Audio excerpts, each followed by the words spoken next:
Merci, Monsieur le Président. Bonjour à tous et à toutes. Bienvenue en cette matinée, pluvieuse mais calme. Nous allons donc lancer comme sujet l'interprétation de la Bible comme fondement d'une articulation entre émotion et raison. L'interprétation. Le mot n'a pas toujours bonne presse. Dans le langage commun, on peut lancer la phrase « Oh, mais ce ne sont que des interprétations, tout cela ». Interprétation au sens de fantaisie, divagation. L'interprétation pourrait donc apparaître comme un épiphénomène du discours, un épiphénomène du texte lu, mais indépendant de la nature du discours, un ajout, un supplément, pour ne pas dire une déviation. Cependant, l'étude du langage nous incite à découvrir entre un texte ou un discours et son interprétation un lien fondamental, tel qu'en fin de compte, on pourrait avancer qu'un texte n'existe pas s'il n'est pas interprété. Cette hypothèse découle de la pragmatique du langage, cette science qui étudie le rapport entre les signes, leurs interprètes et leurs destinataires. Elle envisage le discours comme événement, comme énonciation du langage, comme mise en œuvre dans un cadre historique précis. Vous m'entendez maintenant et pas ailleurs. Chacun de vous, avec sa propre conscience et son arrière-fond culturel, et déjà chacun de vous est en train d'interpréter différemment ce que je suis en train de raconter.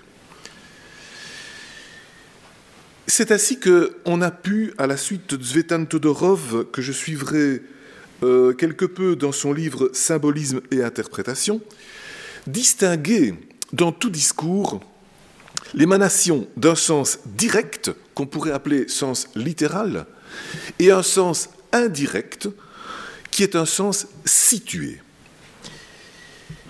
Cette distinction me paraît fondamentale.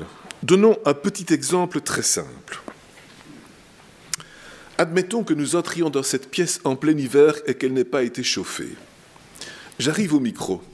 Je dis « Il fait froid dans cette pièce ». Sens direct. Il fait froid. Peut-être 12 degrés. Analyse exacte. Mais si j'arrive en disant « Il fait froid dans cette pièce », sous-entendu « Allumez le chauffage, s'il vous plaît ». Il faut comprendre derrière la constatation apparemment scientifique une espèce de vœu, un impact immédiat. C'est le sens indirect. Donc, il faut toujours articuler un sens direct et un sens indirect pour que le discours devienne parlant pour l'auditeur. Cette dimension de l'interprétation du langage comme événement me paraît une démarche fondamentale pour faire le lien entre l'émotionnel et le rationnel. C'est tout, pourrait-on dire, le problème de l'herméneutique. C'est l'impact de la dimension de l'herméneutique. Je vais donc analyser cette dimension herméneutique à partir de l'étude de la Bible. Parce que, me semble-t-il, la Bible, même dans sa composition, est un des creusets dans notre civilisation de la démarche herméneutique. Première étape, prenons ce que les chrétiens appellent l'Ancien Testament, la Torah pour le monde juif, ce qui signifie l'enseignement. La Torah a un noyau qui est dans ce que les chrétiens appellent le livre de l'Exode, à savoir le don de la loi sur le mont Sinaï, suite à la sortie d'Égypte pour être libérés de l'esclavage du Pharaon. Ce que les chrétiens, en langage grec, appellent l'Exode. Cette dimension de la Torah, c'est-à-dire cet enseignement de base, comprenant un volet, on va dire, narratif, persécution et exode, sortie d'Égypte, traversée du désert, et un volet plus juridique, à savoir le décalogue, les 10 commandements, le don de la loi sur le Sinaï. Ce noyau est un noyau absolument, je dirais, fondamental de toute la Bible. Les exégètes sont assez d'accord aujourd'hui pour dire que c'est là le cœur du message biblique, le reste étant en quelque sorte comme une amplification multiple et dans de multiples circonstances, mais avec un rapport, une référence à ce cœur événementiel et donc émotionnel. Car la sortie d'Égypte et l'alliance sur le Sinaï sont au plus haut point des événements émotionnels. Se libérer d'un esclavage suite à tout un processus de conscientisation, c'est fondamentalement émotionnel. C'est le traitement de la violence, c'est la libération de l'oppression. Et cette libération se fait en particulier à la lumière de certains rites. Le rite de l'agneau qu'il faut manger à la hâte avec des herbes amères et le bâton à la main, c'est le repas pascal, c'est-à-dire d'un mot hébreu Pessach qui veut dire le passage. C'est le passage de l'esclavage à la liberté. C'est donc l'événement émotionnel de la Pâque, le Pessach, qui engendre ce récit. Et la traversée du désert avec tous ses aléas, pour aboutir à l'expérience de la théophanie, l'apparition de Dieu sur le Sinaï, et la prescription du décalogue, c'est aussi un événement profondément émotionnel. C'est en quelque sorte le cœur, si on peut dire, du monothéisme dans son aspect de révélation, dans cette dimension de transcendance qui se donne à comprendre. C'est donc un événement aussi très émotionnel.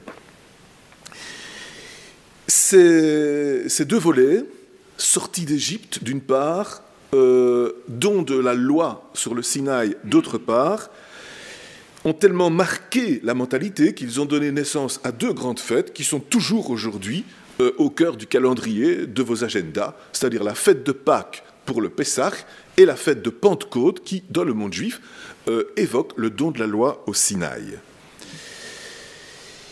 Tout cela est raconté dans le livre de l'Exode. Le don de la loi, c'est en particulier au chapitre 20. J'insiste sur le mot Torah, parce que le mot grec nomos, qui traduit malencontreusement Torah, n'évoque pas cette dimension d'enseignement que implique le mot Torah. Avant d'être une loi, c'est un enseignement. Mais par contre, le mot grec décalogue dit clairement la nature en quelque sorte vivifiante de cette rencontre, puisqu'il s'agit de 10 paroles, décalogos, 10 paroles de vie, 10 paroles porteuses au fond, qui sont au cœur de cet enseignement. L'Exode, le livre de l'Exode au chapitre 20 en particulier, raconte donc ce don de la Torah, au point que l'ensemble des livres qui progressivement s'ajouteront à celui-là continuera à porter le nom de Torah, et que petit à petit, dans le monde hellénisé, on appellera Bible. Cette différence de vocabulaire correspond aussi à des différences extrêmement matérielles. La Torah est écrite sur des rouleaux, sur du parchemin enroulé. Et une fois qu'on a composé un ensemble littéraire, le rouleau est achevé, il est rangé. On a le rouleau de l'Exode. Et ainsi, quand s'ajouteront d'autres livres pour la Bible, mettons la Genèse, le livre des Nombres, le livre du Deutéronome, on aura à chaque fois un rouleau de plus. Et on place les rouleaux dans une armoire, le tabernacle. Forcément, il n'y a pas d'ordre.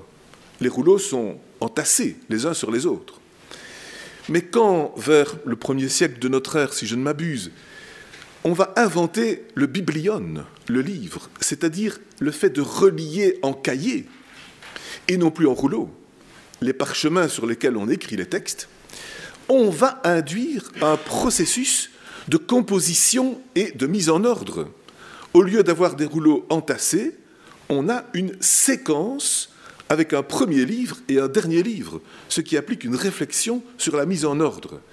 Et c'est cela qui va alors donner le mot biblia, les livres, devenu en latin biblia, la Bible, mais au fond c'est un pluriel qu'il faut sous-entendre. Et ce qui signifie que, entre la composition de ces rouleaux dans le monde juif et leur synthèse, ou plutôt leur regroupement sous forme de biblion, surtout dans le monde chrétien, on va arriver à deux ordonnancements différents.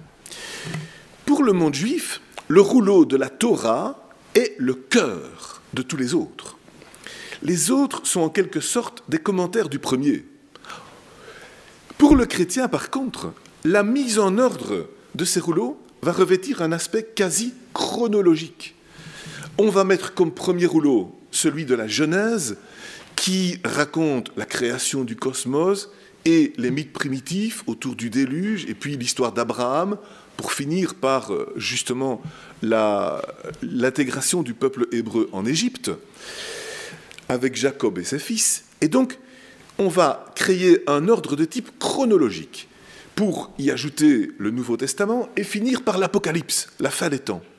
Donc la vision chrétienne de la Bible va être une vision linéaire vers un futur, tandis que la vision juive de la Bible est plutôt à voir de manière concentrique, un rouleau central et puis d'autres qui s'ajoutent autour.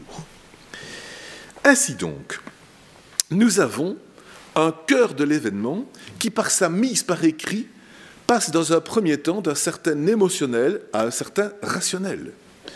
Quand on met par écrit, on raisonne sur ce qu'on a vécu et sur la manière de le faire. Ce qui est très frappant, c'est qu'en outre, cela va faire l'objet d'une deuxième rédaction, le Deutéronome, la deuxième loi. Non pas qu'il y ait eu une deuxième aventure au Sinaï, mais une deuxième rédaction de la première rédaction. Une deuxième rédaction qui se fait après l'exil à Babylone. Pour donner quelques cadres chronologiques, l'exode sorti d'Égypte, on peut dater ça de 12 siècles avant le Christ, moins 1200. Mais l'exil à Babylone, c'est le 7e et le 6e siècle avant le Christ, donc c'est au moins 5 siècles plus tard. Lorsque le peuple d'Israël peut être libéré de son exil à Babylone, grâce à l'intervention de Cyrus en moins 539, il réintègre la ville de Jérusalem et il va vivre cette libération de l'exil à Babylone comme une nouvelle libération de l'Égypte, dans ce cas-ci pratiquement 7 siècles auparavant. Il va donc y avoir une relecture de l'Exode à la lumière de l'exil à Babylone. Et cette relecture va faire l'objet du Deutéronome, une lecture extrêmement pédagogique, simple, répétitive, dans un langage accessible. C'est d'ailleurs le premier livre que l'on donne à traduire à ceux qui apprennent l'hébreu. Quand ils ont appris à lire ce livre-là, ils croient qu'ils savent l'hébreu. Mais quand ils retournent à d'autres livres, ils se rendent compte qu'ils ne savent pas grand-chose. C'est que le Deutéronome, c'est un livre de catéchèse, c'est un livre de simplification, ou plutôt presque d'idéologisation, de relecture et donc d'interprétation de l'événement primitif de l'Exode et du Sinaï. Voilà donc comment, à l'intérieur du même corpus, il y a deux livres qui racontent la même chose, mais avec des termes différents. Nous sommes donc là vraiment dans un principe d'interprétation. Deux exemples encore de cette interprétation. Dans les psaumes, constamment, on va reprendre cette histoire de la sortie d'Égypte en la présentant de manière poétique et épique. Rappelez-vous vos pères qui, etc. Et d'autre part, un prophète comme Isaïe, qui dans la deuxième partie de son livre, le Deutéro-Isaïe, écrit au moment même où, à Babylone, le peuple sent qu'il va être libéré, Isaïe, lui aussi fait une relecture de l'Exode à la lumière de l'exil à Babylone. Voilà donc comment dans la Bible elle-même, il y a ce qu'on dit en latin, la Bible est interpres sui, interprète d'elle-même. Un cœur constamment réinterprété, réactualisé, relu, reformulé dans de nouvelles situations qui lui donnent alors de nouveaux impacts aux lecteurs et aux destinataires. Quand l'ensemble du corpus sera pratiquement achevé au 1er siècle de notre ère, une interprétation orale va s'ajouter, qui sera alors condensée dans les écrits des rabbins, la Mishnah, le Talmud, les Midrashim, etc. Et là, les rabbins vont même énoncer des processus officiels d'interprétation et articuler une approche littérale avec une approche spirituelle. Les rabbins vont faire la théorie de cette double approche et c'est au cœur même, je dirais, de notre démarche d'interprétation à l'heure actuelle. Deuxième étape, le Nouveau Testament, ce que les chrétiens appellent Nouveau Testament, va introduire dans cette séquence de livres une deuxième séquence. Et au cœur de cette deuxième séquence, il y a évidemment les 4 évangiles. Les 4 évangiles, c'est au niveau herméneutique une merveille, car vous avez 4 rédacteurs qui racontent chacun l'événement de Jésus-Christ. Chacun pour un public différent. Pour simplifier, Marc s'adresse à des Romains, Luc s'adresse à des Grecs, Jean s'adresse à un public d'une communauté à la fois hellénistique et judaïsante, et qui ai-je oublié ? Matthieu s'adresse plutôt à un milieu judaïsant. Et donc on voit, rien que à l'écriture et à la rédaction de chacun des évangiles, le destinataire. La figure de Jésus est assez différente. Dans la description des apparitions de Jésus après sa résurrection, les 4 évangiles sont complètement discordants. Pour saint Luc, Jésus apparaît en une seule journée, le jour de la Pâque chrétienne, c'est-à-dire le premier jour de la semaine, devenu le dimanche. Tout se passe en une journée et se clôture avec la vision aux disciples d'Emmaüs qui courent vite retrouver leurs amis pour leur annoncer que Jésus est ressuscité. Et c'est fini. 24 heures. Tout à Jérusalem. Si vous regardez dans Matthieu, Jésus donne rendez-vous en Galilée. Mais pour aller de Jérusalem en Galilée à pied, il faut plus que 24 heures. Et c'est un tout autre, je dirais, milieu de présentation. Quant à Jean, il y a ce célèbre épisode de l'apparition de Jésus aux disciples, en l'absence de Thomas, Thomas qui par après s'entend dire que Jésus est apparu, qu'il n'y croit pas. Et puis, 8 jours plus tard, Jésus réapparaît, Thomas est là, mets ta main dans mon côté, etc. Donc, pour Jean, les apparitions de Jésus, c'est 8 jours. C'est très symbolique, c'est la semaine. C'est le rythme de la semaine qui, en quelque sorte, apparaît presque de manière pré-liturgique. Et enfin, chez Marc, il n'y a aucune apparition. L'évangile s'achève par les femmes eurent peur et elles s'encoururent du tombeau de Jésus. Donc, 4 évangiles, 4 présentations discordantes de cet événement pascal de Jésus. Remarquez que, et c'est un lien que l'on va faire immédiatement, l'événement de la mort de Jésus, étant donné le fait qu'il se passe le jour ou à peu près de Pâques, va vraiment être conçu comme une nouvelle Pâques. Et le cœur de l'ancienne ou de la première alliance va devenir le cœur d'une deuxième alliance où Pâques reste au centre. Mais d'une manière bien sûr tout à fait nouvelle. Cet aspect de 4 récits différents pour un même événement est au cœur d'une interprétation infinie. Les pères de l'Église vont essayer de créer une concordia discordantium, une concorde des choses discordantes, pour voir comment est-ce qu'il y a moyen d'arranger les bidons. Et donc il y aura toujours la question de savoir comment articuler les apparentes incohérences. Et ça, c'est vraiment le départ de l'interprétation. L'interprétation, c'est toujours l'apparition d'une incohérence, d'un décalage entre le texte et une espèce de réalité à laquelle il fait référence. C'est à la fois une difficulté, bien sûr, mais c'est une grande richesse. Et c'est pour moi un des apports du christianisme à la culture, c'est que par cette analyse des incohérences, par cette analyse du décalage entre le discours et ce que l'on peut voir est imaginé comme réalité référente, on est obligatoirement embarqué dans un processus de réflexion, d'interprétation. Un processus supplémentaire qui s'instaure par la rédaction du Nouveau Testament, c'est le rapport entre l'Ancien et le Nouveau. Pour Jésus, il y a curieusement une double approche par rapport à la loi. À un moment donné, il dit « pas un iota ne sautera de la loi », donc pas touché. De l'autre côté, il dit « on vous a dit que, moi je vous dis que ». Et donc il rend caduc un certain nombre de prescriptions. De par son action, il le fait déjà, empêchant une application trop littérale de la loi. Et par après, la première génération chrétienne, avec saint Paul, va rendre complètement caduc de nombreuses parties de la première alliance. Tous les interdits alimentaires, typiques du judaïsme, encore à l'heure actuelle, sont complètement dévalorisés. Les obligations rituelles, telles que la circoncision, sont abolies et spiritualisées. On parlera de circoncision du cœur et non pas du corps. Donc, il va y avoir un décalage entre la première et la seconde alliance, premier et second testament.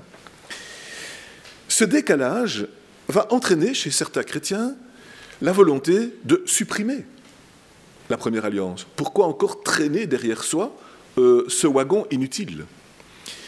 Un débat va avoir lieu. On dira le Dieu de la première alliance est un Dieu sévère et justicier. Le Dieu que présente Jésus est un Dieu miséricordieux. Les images sont contradictoires. Détachons ce wagon. Eh bien, on a fait le contraire. On l'a gardé, intégralement. Mais, pour pouvoir le garder, il fallait une démarche d'interprétation qui a accentué ce que j'appelais tantôt le sens indirect, c'est-à-dire la lecture dans un nouveau contexte. Et on va insister sur une dimension spirituelle mystérieuse, des choses qui paraissaient a priori purement matérielles. La circoncision, qui est un élément matériel, va être vue comme une démarche spirituelle. Et même la question des nourritures, des animaux impurs, etc., va être relue par les premiers chrétiens comme toutes sortes d'allusions à des démarches spirituelles qu'ils vivent au présent.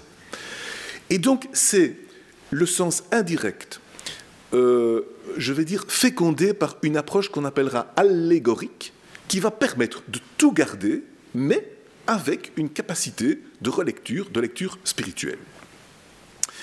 Et c'est ainsi que nous arrivons, troisième étape, Ancien Testament, Nouveau Testament, école d'exégèse, à l'interprétation dans les premières écoles du christianisme, et je pense à l'école d'Alexandrie et l'école d'Antioche. Deux écoles d'interprétation vont s'affronter. La première, c'est l'école d'Alexandrie. Alexandrie, la capitale intellectuelle de l'Antiquité. Alexandrie, célèbre pour sa bibliothèque, mais aussi pour son activité scientifique. Les philologues d'Alexandrie avaient, dès, je pense, le 1er siècle avant le Christ, déjà valorisé une approche allégorique de l'Iliade et de l'Odyssée et d'autres écrits mythiques du monde grec. Car, à cette époque-là, face à des philosophies stoïciennes, par exemple, très rationnelles, ces écrits complètement irrationnels et mythiques de l'Iliade et de l'Odyssée paraissaient imbuvables. Les facéties des dieux, pour ne pas dire leur immoralité, paraissaient en contradiction avec l'enseignement que la philosophie voulait prodiguer. À quoi bon encore garder ces vieux récits? Ainsi donc, l'on fit une interprétation allégorique des anciens récits. Cette idée d'une interprétation allégorique va alors être reprise par un grand exégète chrétien, on peut dire le fondateur de l'exégèse chrétienne, Origène. Origène, qui écrit à la fin du IIe et au début du IIIe siècle, à Alexandrie, va donc insister sur la dimension spirituelle de la lecture biblique, mais articulée à une interprétation littérale. Et en fin de compte, Origène va démultiplier l'approche spirituelle au point d'y voir trois volets. Ceci ajouté à l'interprétation littérale nous donne les 4 sens de l'écriture. Origène va théoriser 4 sens de l'écriture.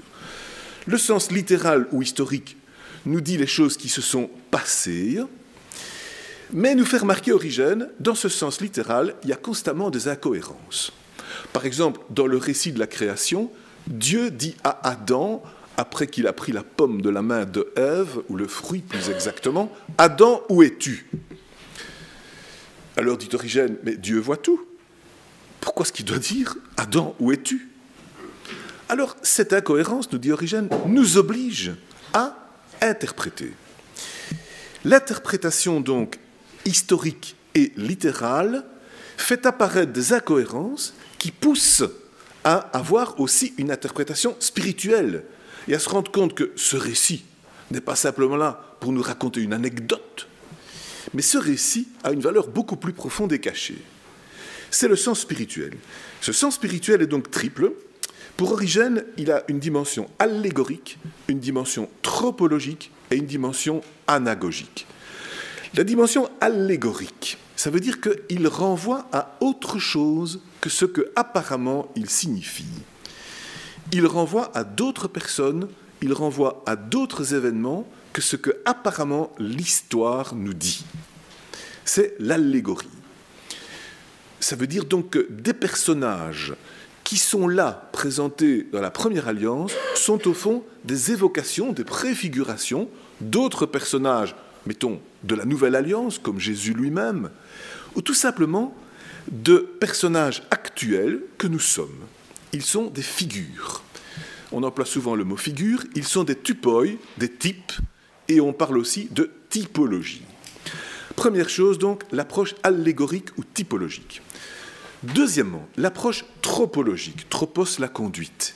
Il s'agit, dans ces textes, d'indiquer une éthique, une conduite. Ils ne sont pas simplement là pour nous raconter des affaires, ils sont là pour nous pousser à l'action. Les récits sont performatifs, ils incitent à l'action. Enfin, approche anagogique qui monte vers le haut, le récit est là pour nous introduire vers le haut, c'est-à-dire nous introduire à la contemplation, à l'arrêt, à l'appréciation dans la reconnaissance et à la démarche, je dirais, d'admiration. C'est la démarche artistique, c'est la contemplation. Pour Origène, donc, il y a les 4 sens de l'écriture. C'est l'école d'Alexandrie. Cette école fera florès pendant tout le Moyen-Âge. Mais à Antioche, on est plus terre à terre. Et là, 4e étape, un certain Jean Chrysostome, avocat de son État, à la fin du 4e et au début du 5e siècle, dit « mais c'est de la foutaise ». Avec cette approche multiple, on ne sait plus ce que les textes veulent dire. On articule les interprétations, on vous dit encore plus profond, il faut encore aller au-delà, mais vous pouvez inventer n'importe quoi. Moi, je suis avocat, quand je veux quelque chose, je fais du baratin, mais je sais ce que je veux obtenir à la fin. Donc, nous dit-il, un texte biblique a un scopos, un but. Et tout ce qu'il véhicule comme décoration, plus exactement, tout ce qu'il véhicule comme élément de discours et comme détail dans le discours, tout cela n'est pas là pour nous dire une vérité précise, il faut d'abord chercher le scopos. Qu'est-ce que l'auteur avait comme but et comme intention ? Le reste, ce sont les arguments que l'avocat ajoute pour convaincre l'adversaire, pour évoquer les émotions, nous y voilà, et pour arriver finalement à quelque chose de rationnel, ce qu'il veut démontrer. Il n'y a donc qu'un seul sens de l'écriture, l'intentio auctoris, l'intention de l'auteur. Cette idée de Chrysostome va alors faire son chemin en concurrence à l'idée d'Origène. Mais on va la retrouver surtout au XVIe siècle. Entre-temps, quelques écrivains médiévaux l'ont appliquée, et en particulier Thomas d'Aquin. Ce n'est pas étonnant, XIIIe siècle, Université de Paris, naissance de la, enfin pas naissance, développement de la rationalité. Et au XVIe, c'est Luther qui va se faire le principal interprète de cette idée, d'une manière particulièrement polémique, en disant tout ce que les autres ont raconté avant moi sont des foutaises et des choses incohérentes. Moi, je cherche l'attention du Christ quand il dit quelque chose. Il y a donc une espèce de tri qui se fait à la lumière de ce principe.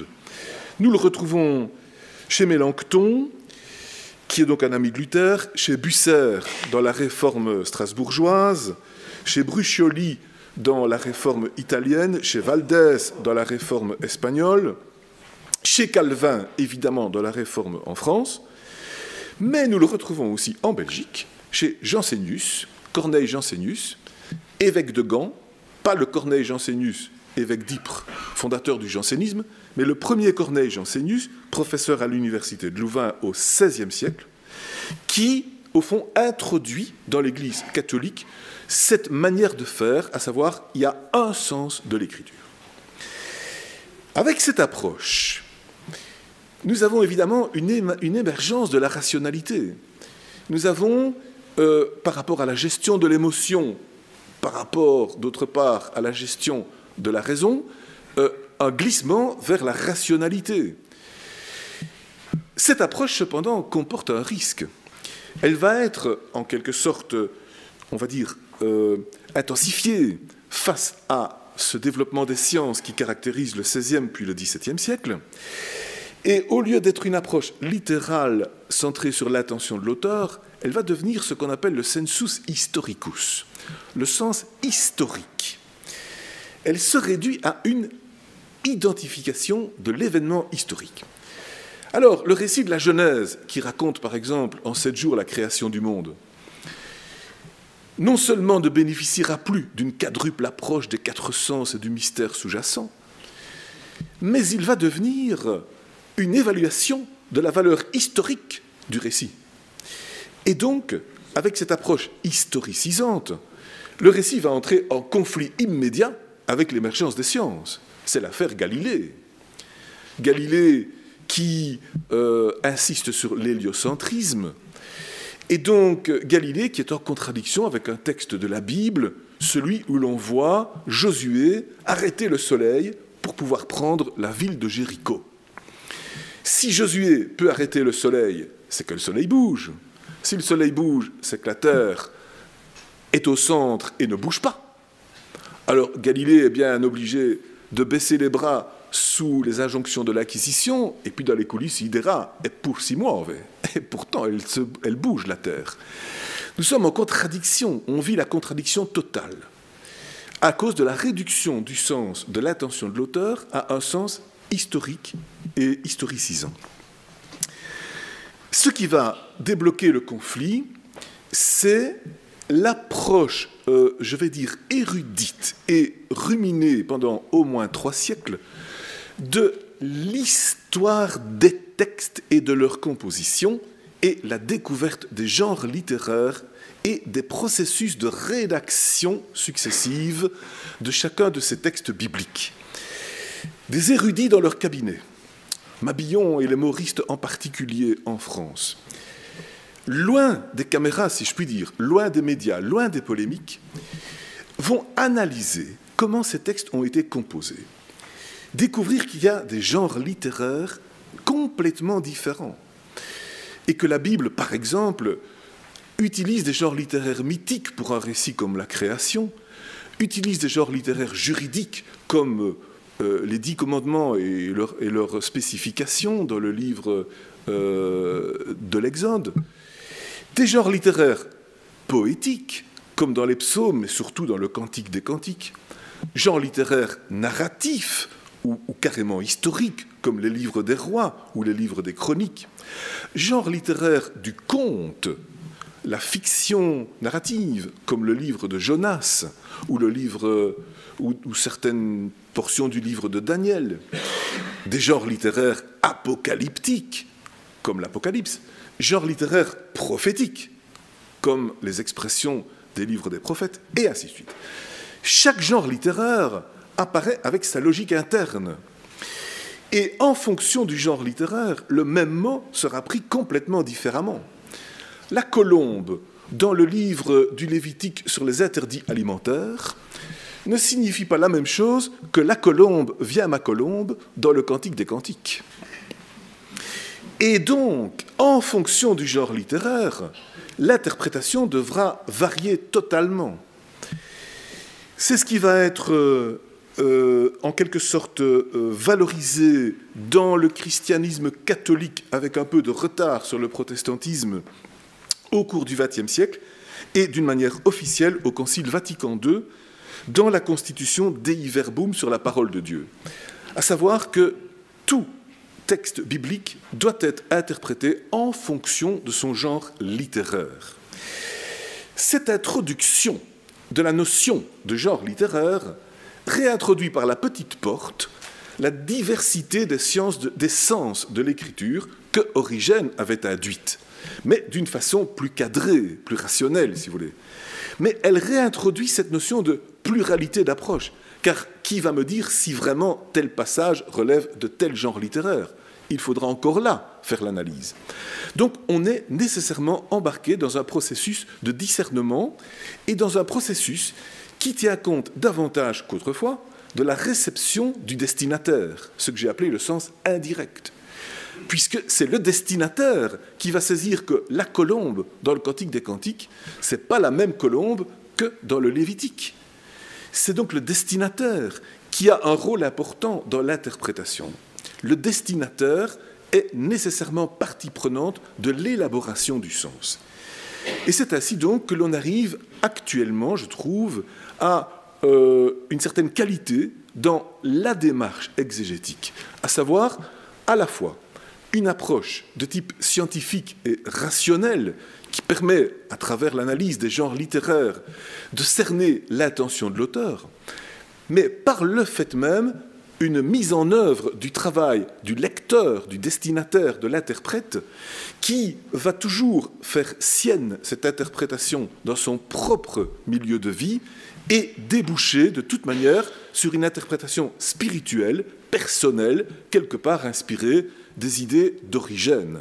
C'est ce qu'on appelle dans le jargon ecclésiastique le sensus plenior, le sens le plus plein, qui articule au fond le double aspect, cet aspect plus scientifique du sens direct et cet aspect plus personnel et, appelons-le émotionnel, du sens indirect. Et voilà pourquoi il me semble que le travail de l'exégèse au cours de 3 millénaires est un véritable banc d'essai, un véritable laboratoire de la démarche d'interprétation. Cette démarche d'interprétation, ce sera ma conclusion, vous le savez, est à la base de toute la démarche scientifique aujourd'hui, car la démarche scientifique dans notre monde est justement celle d'échafauder des théories et d'essayer de voir leur interprétation. Théorie du Big Bang, théorie de l'évolution des espèces. Différentes approches scientifiques sont nécessairement soumises à l'interprétation car elles n'ont pas automatiquement la vérification et l'application visible et, je dirais, imparable dans le réel concret. La physique quantique fait concurrence à la physique de Newton. Et quelle est l'interprétation que l'on va donner de l'une et de l'autre approche ? Donc, il n'y a pas de science aujourd'hui sans interprétation, sans compter la dimension éthique de l'interprétation, car le développement de la science engendre de telles conséquences éthiques que, là encore, il faut une démarche d'interprétation pour savoir les conséquences de nos gestes. Pensons à la bombe atomique, pensons à tout ce qui concerne le climat, etc. Il y a donc, dans la démarche d'interprétation nécessaire et fondamentale à la science d'aujourd'hui, une qualité d'approche et une qualité de démarche dont la Bible, dans l'interprétation qu'elle suscite, est un véritable laboratoire, un véritable berceau. Et j'y ajouterai évidemment, dans le cadre du dialogue entre les religions, l'importance pour chaque religion de pouvoir faire ce travail d'interprétation. Il va de soi, ce n'est un secret pour personne, que dans l'islam, il y a beaucoup moins cette diversité de rédaction que dans la Bible, telle que je vous l'ai évoquée, et donc la démarche est beaucoup moins suscitée en interne par les contradictions à gérer que la Bible par les contradictions qu'elle apporte de manière quasi automatique et volontaire. Et donc c'est la chance que le christianisme donne à la culture, à savoir de favoriser cette démarche d'interprétation, voilà, lien et, je dirais, pont entre l'émotion et la raison. Merci de votre écoute.